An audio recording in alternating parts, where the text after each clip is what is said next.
హరిహర వీరమల్లు ఇంకా కొన్ని గంటలు మాత్రమే ఉంది. ఫ్యాన్స్ అందరూ కూడా చాలా ఈగర్లీ వెయిట్ చేస్తున్నారు అనమాట.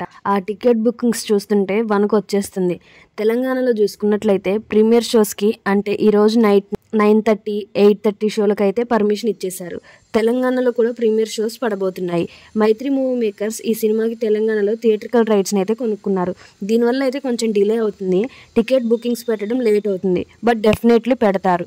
ప్రీమియర్ టికెట్ ప్రైస్ అయితే 700, 1000, 1500 అలా ఉన్నాయి.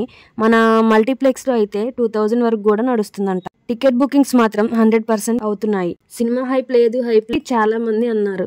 అలాగే ఓజీ అని అరవడం, ఎవరు పట్టించుకోకపోవడం అలా జరిగింది. కానీ ఈ సినిమా మాత్రం భయంకరమైన హైప్ పెరిగింది. ఈ సినిమాకి హైదరాబాద్లో అయితే రేపటికి పెట్టారు టికెట్ బుకింగ్స్. రేపు మార్నింగ్ షో 11 నుంచి స్టార్ట్ అయ్యి నైట్ 9:30 వరకు, అండ్ మార్నింగ్ 8 కూడా కొన్ని షోస్ ఉన్నాయంట. అలాగే 5 కూడా కొన్ని ఉన్నాయంట. అవన్నీ కూడా హౌస్ఫుల్ నడుస్తుంది. వేరే లెవెల్ అనిపిస్తుంది. Vintage Pawan Kalyan is back అనే ఫీలింగ్ అయితే వస్తుంది. ఒకప్పుడు టికెట్స్ సినిమా మీద అంత హైప్ లేదు. టికెట్స్ కూడా అంత స్పీడ్గా అయితే బుకింగ్ అయ్యేవి కాదు.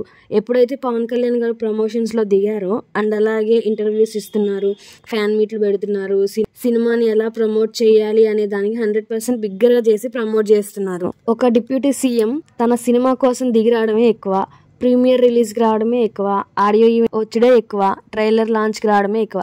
కానీ ప్రతి దానికి వస్తున్నారు, ప్రెస్ మీట్కి వెళ్తున్నారు, ప్రతి ఒక్కరికి ఇంటర్వ్యూస్ ఇస్తున్నాడు. ప్రతి ఒక్కరు చేసేదే ఏముందని అనుకుంటారు. కానీ ఇంతవరకు ఎప్పుడు కూడా పవన్ కళ్యాణ్ గారు ప్రమోషన్స్కి రాలేదు. ఫస్ట్ టైం ప్రమోషన్స్కి వచ్చాడు అంటే ఈ సినిమాకి మామూలు హైప్ రాదు, వేరే రేంజ్లో హైప్ రాబోతుంది అనిపిస్తుంది. పవన్ కళ్యాణ్ గారు ప్రమోషన్ స్టార్ట్ చేసిన తర్వాతనే వేరే లెవెల్ హైప్ క్రియేట్ అయింది. సినిమాకి భయంకరమైన బుకింగ్స్ జరుగుతున్నాయి. Without Pawan Kalyan pre release ఈవెంట్కి రాకపోయినా, ఇంటర్వ్యూస్కి రాకపోయినా, ఈ మూవీని ఆయన ప్రమోట్ చేయకుండా ఉంటే అసలు ఈ సినిమా గురించి ఎవరికి తెలిసేది కాదు. అలాగే హరిహర వీరమల్లు సినిమాలో పవన్ కళ్యాణ్ గారు హీరో అని కూడా చాలా మందికి తెలిసేది కాదు.